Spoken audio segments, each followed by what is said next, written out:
말씀 읽기 전에 지난밤에 조금 뒤숭숭했었죠. 계엄령이 선포되었다가 철회되었다가. 그럼에도 불구하고 우리 하나님이 함께 하심으로 그 모든 일들이 잘 해결되어지기를 소망합니다.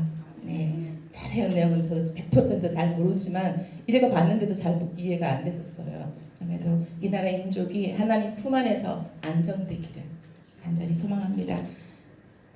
계시록 9장 1절에서 21절 말씀이 좀 깁니다. 나눠서 해야 될 부분인데 한꺼번에 다 들어가 있네요.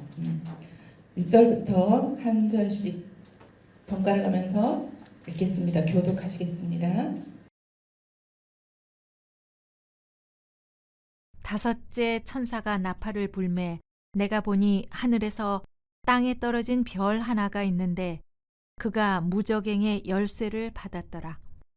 그가 무저갱을 여니 그 구멍에서 큰 화덕의 연기 같은 연기가 올라오매 해와 공기가 그 구멍의 연기로 말미암아 어두워지며 또 황충이 연기 가운데로부터 땅 위에 나오매 그들이 땅에 있는 전갈의 권세와 같은 권세를 받았더라. 그들에게 이르시되 땅의 풀이나 푸른 것이나 각종 수목은 해하지 말고 오직 이마에 하나님의 인침을 받지 아니한 사람들만 해하라 하시더라. 그러나 그들을 죽이지는 못하게 하시고 5달 동안 괴롭게만 하게 하시는데 그 괴롭게 함은 전갈이 사람을 쏠 때에 괴롭게 함과 같더라.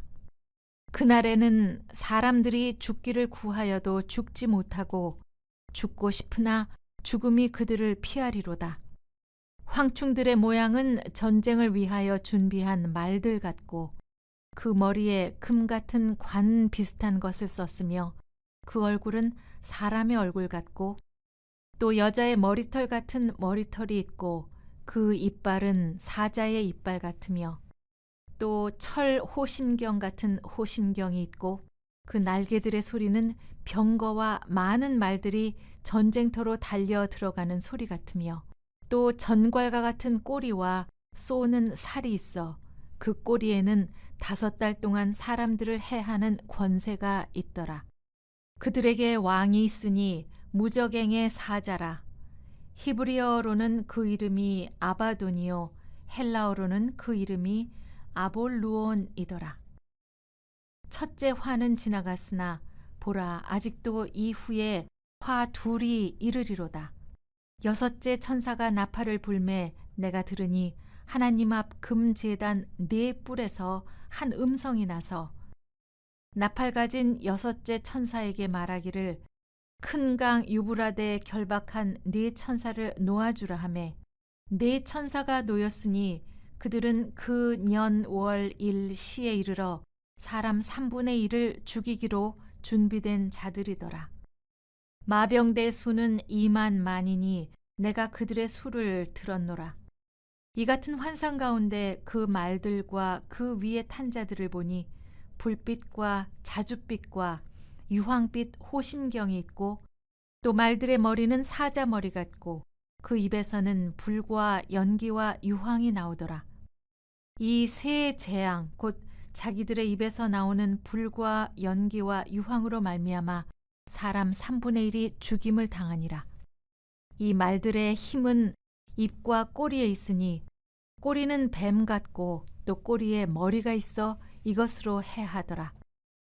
이 재앙에 죽지 않고 남은 사람들은 손으로 행한 일을 회개하지 아니하고 오히려 여러 귀신과 또는 보거나 듣거나 다니거나 하지 못하는 금, 은, 동과 목석의 우상에게 절하고 또 그 살인과 복술과 음행과 도둑질을 회개하지 아니하더라.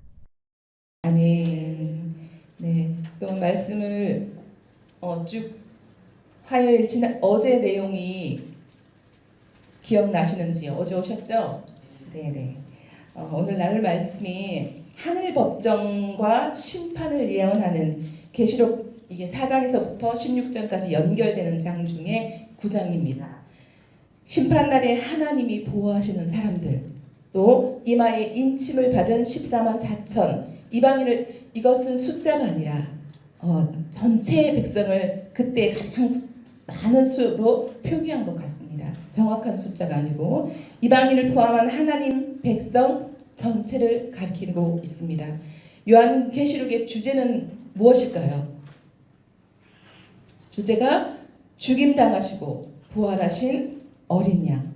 예수님이 어떤 사람으로 오시나요? 심판주로 오시는 것입니다. 심판주로 오시는 마지막 날에 교회가 순결한 신부로 단장하에서 어린 양 앞에 설 것을 이야기하고 있습니다. 그래서 우리가 어떤 환난이 오더라도 끝까지 믿음을 지키며 인내해야 한다는 것이 요한계시록의 주제입니다. 여러분, 인내라는 단어 많이 사용하죠. 그런데 우리가 인내하지 못할 때가 참 많이 있죠. 제가 중학교 때 그 참을 인자를 갖다가 매일 책상에다 손가락으로 이렇게 썼던 게 기억이 나는데, 참을 인자 3개면 살인도면 안 돼. 참을 인자 3개면 살인도면 안 돼. 이렇게 해왔던 게 막 기억이 나더라고요.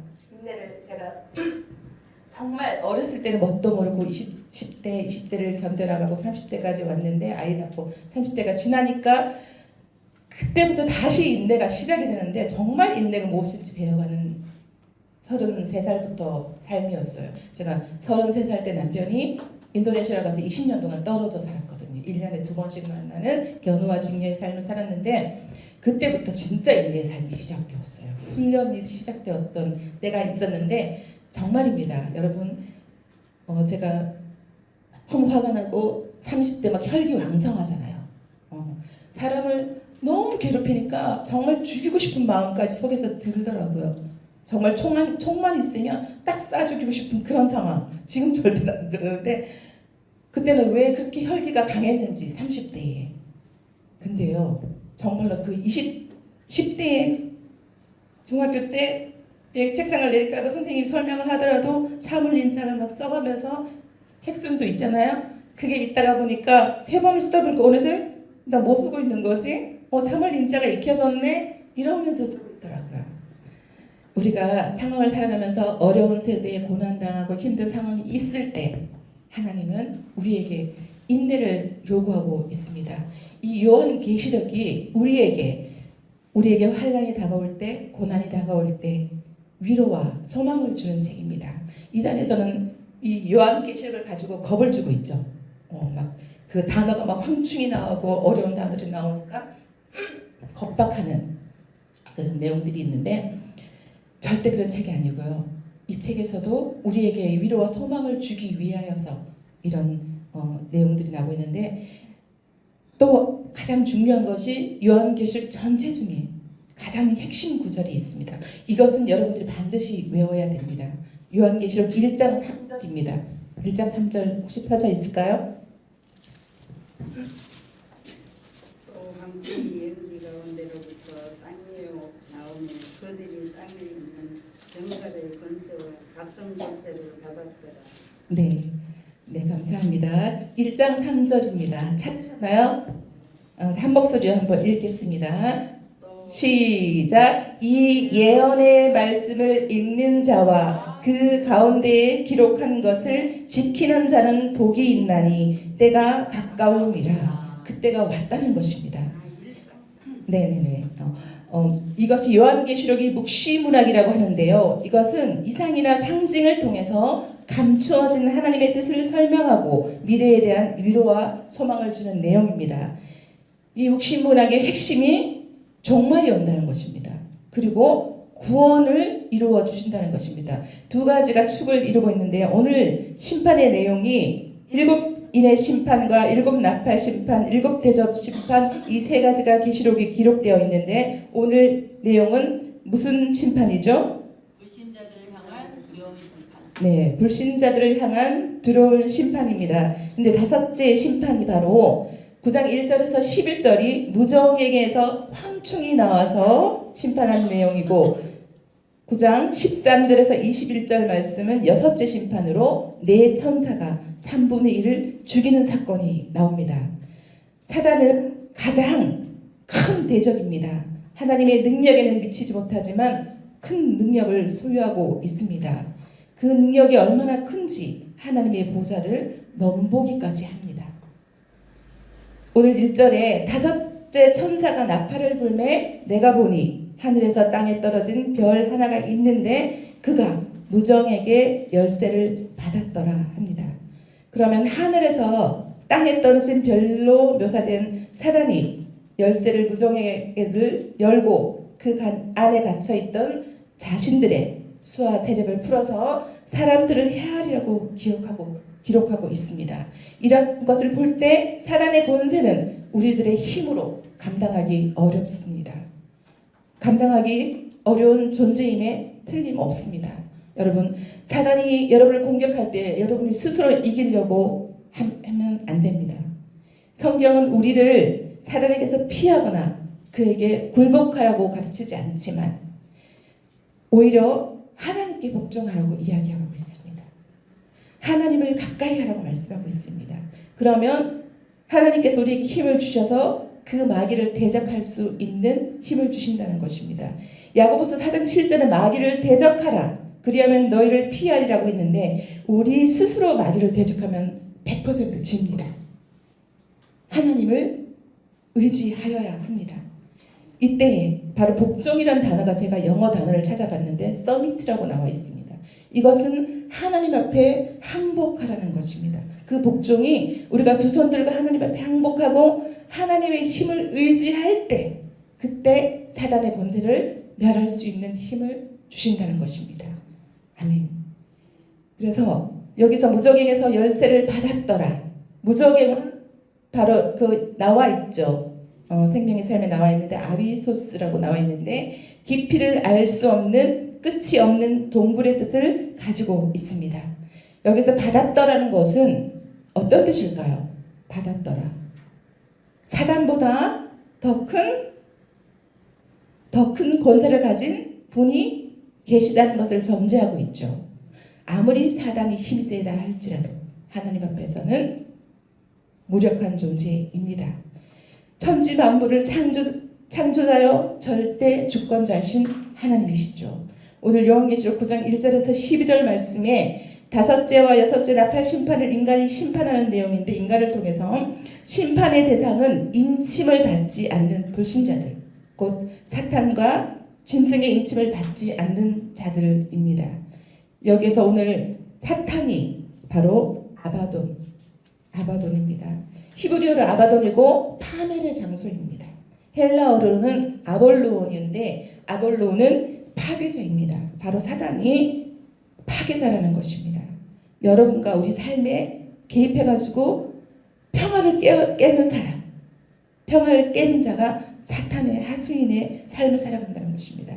우리는 어떠한 경우에도 예수님이 화목제를 물러 오셨던 것처럼 모든 삶 영역에서 화목케 하는 삶의 역할을 감당한다면 그 사람은 하나님의 사람이라는 증거입니다.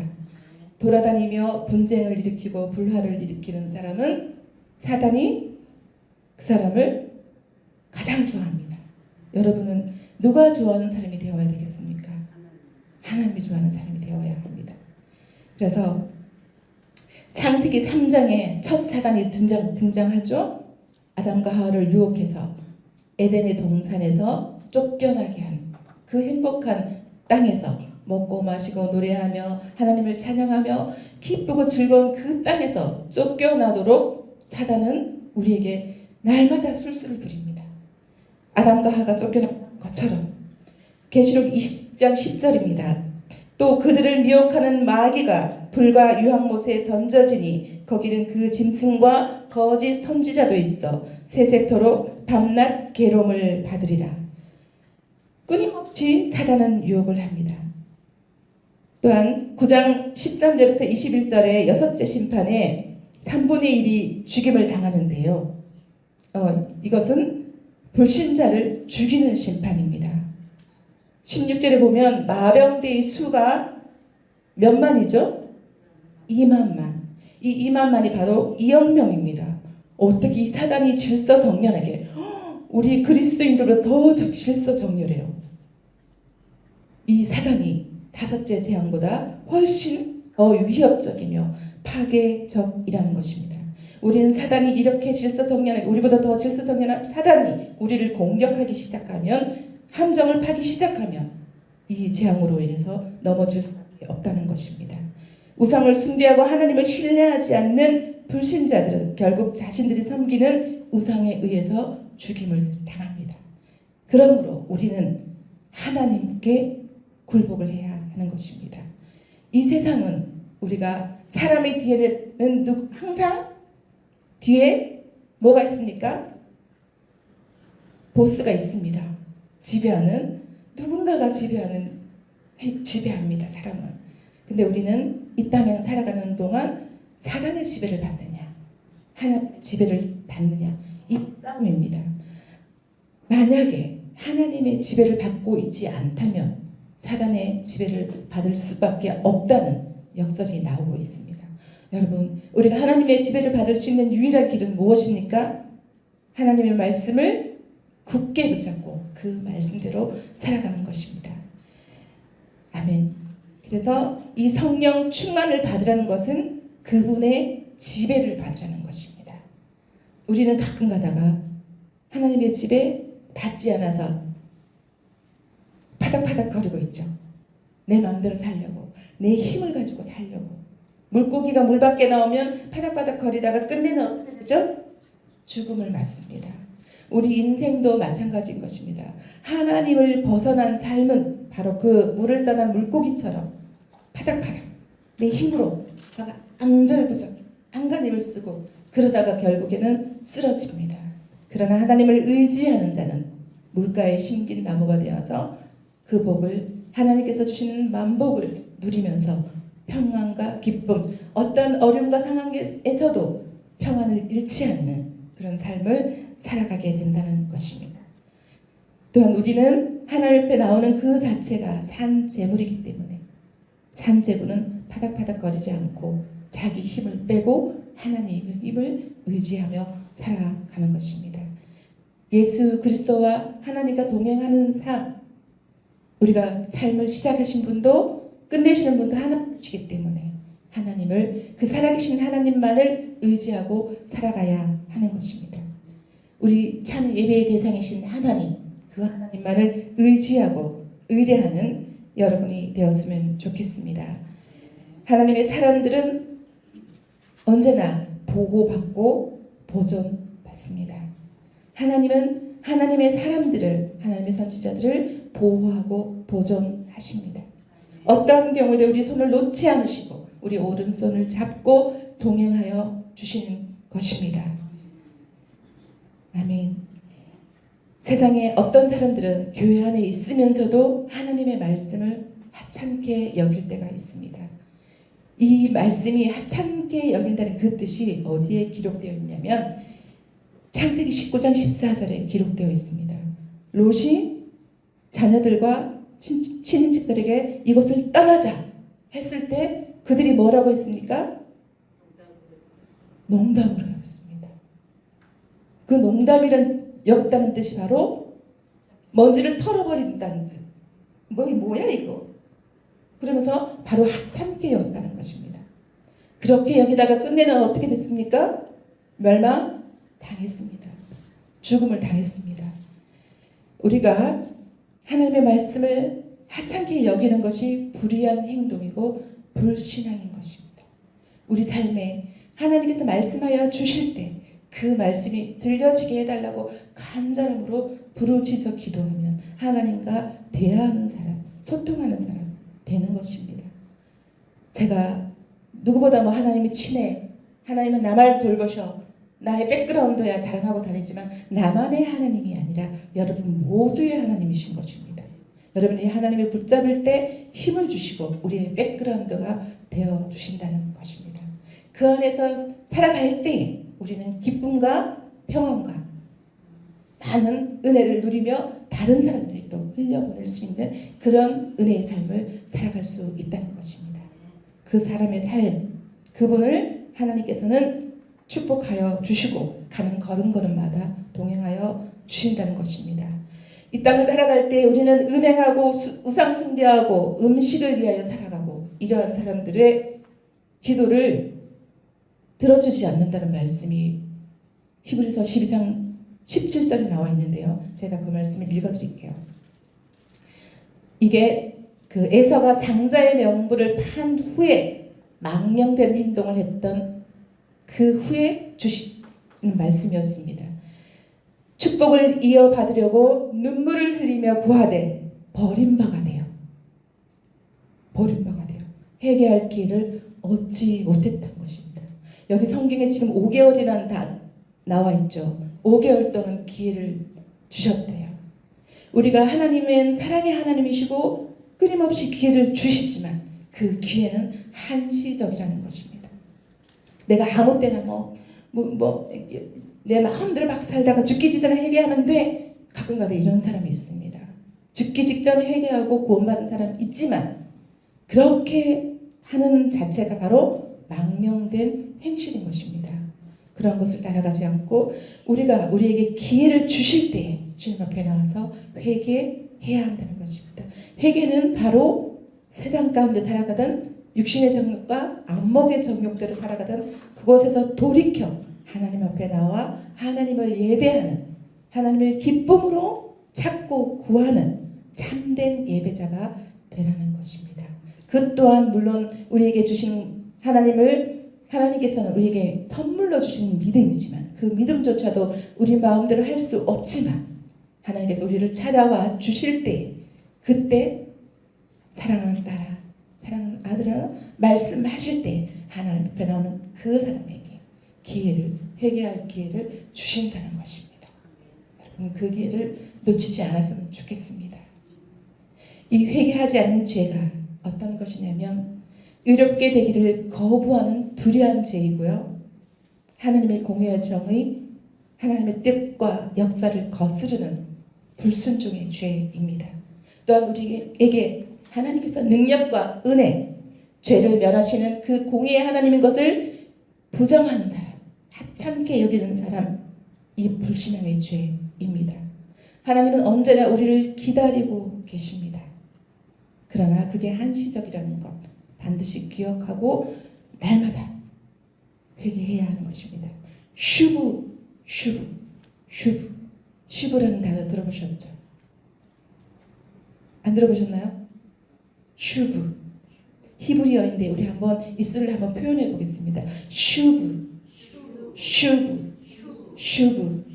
이것은 하나님께로 돌아오라는 것입니다. 내가 세상에 마음을 두었던 것에, 헛된 것에, 잠시 있다가 사라질 것에 목숨을 걸고 있었던 것, 여러분이 돌아보며 생각하면 어떤 것인지 오늘 돌아가서 가시는 길에도 묵상하시면 생각나는 것들이 있을 것입니다. 헛된 것, 사라질 것, 잠시 있다가 사라질 것에 우리가 시간을 허비하지 않았는지 돌아보고 하나님께로 가서 덮어놓고 믿는 믿음이 아니라 덮여있는 현장에서 돌이켜 하나님께로 나아오라는 것입니다. 파멸이 오기 전에. 아멘. 오늘 제가 여러분을 축복하면서 예레미야 17장 7, 8절을 드릴 텐데요. 이 말씀은 꼭 외웠으면 좋겠습니다. 제가 처음 와서 어떤 권사님이 밥을 사주셨는데 그때 기도할 때 이 말씀을 가지고 기도했던 기억이 납니다. 제가 20년 동안 막 힘들고 어려울 때 이 말씀이 제게 다가왔어요. 너무 가슴 절절하게 다가왔어요. 혹시 찾을 수 있으면 한번 찾으시고 그 말씀을 꼭 외우셔서 여러분의 말씀으로 내 것으로 삼았으면 좋겠습니다. 제가 읽어드리겠습니다. 그러나 무릇 여호와를 의뢰하는 자는 그 사람은 복을 받을 것이라. 그는 물가에 심어진 나무가 그 뿌리를 강변에 뻗치고 더위가 올지라도 두려워하지 아니하며 그 잎이 청청하며 가무는 해에도 걱정이 없고 결실이 그치지 아니함 같으니라. 아멘. 아멘. 이 말씀 7절 8절이 제 삶에 30년 결혼생활 30년 동안 얼마나 큰 힘이 되었는지 이 말씀을 암송할 때마다 제가 울었습니다. 하나님 저를 어떻게 이렇게 사랑하시는지 모르겠습니다. 이 말씀이 어쩌면 제게 새 힘을 주시는지 너무 놀랍습니다. 그러면서 많이 울었던 기억이 있는데요. 여러분은 하나님께 심겨진 나무가 되었으면 좋겠습니다. 더위가 올지라도 우리가 두렵고 공포스러운 그런 일이 올지라도 두려워하지 않는 삶이 된다는 것입니다. 강하고 담대한 삶이 된다는 것입니다. 그래서 여러분이 어떤 상황과 형편에 있을지라도 감사할 수 있는 조건이 됩니다. 이러한 삶이 바로 세상을 이기는 그 이김입니다. 그 이김 또한 하나님이 우리에게 주십니다. 하나님께 꼭 붙어있는 여러분들이 되었으면 좋겠습니다. 우리 다 함께 기도하겠습니다. 하나님 아버지 은혜를 감사합니다. 하나님께서 우리에게 여호와 하나님을 의뢰함으로 여호와 하나님을 붙잡음으로 복을 허락하여 주시는 줄 믿습니다. 오늘도 물가에 심어진 나무처럼 그 뿌리를 강변에 뻗치고 더위가 올지라도 두려워하지 아니하며 그 잎이 청청하며 가뭄해도 걱정이 없고 결실이 그치지 아니하는 우리 모든 성도가 되게 하여 주옵소서. 특별히 이 새벽에 하나님께 나와 찬양하고 예배드리는 모든 성도들의 심령과 가정 가운데 자녀들 가운데 이 은혜의 축복이 풍성하게 결실을 맺는 삶이 되게 하여 주옵소서. 감사드리며 예수 그리스도 이름으로 기도드렸습니다. 아멘.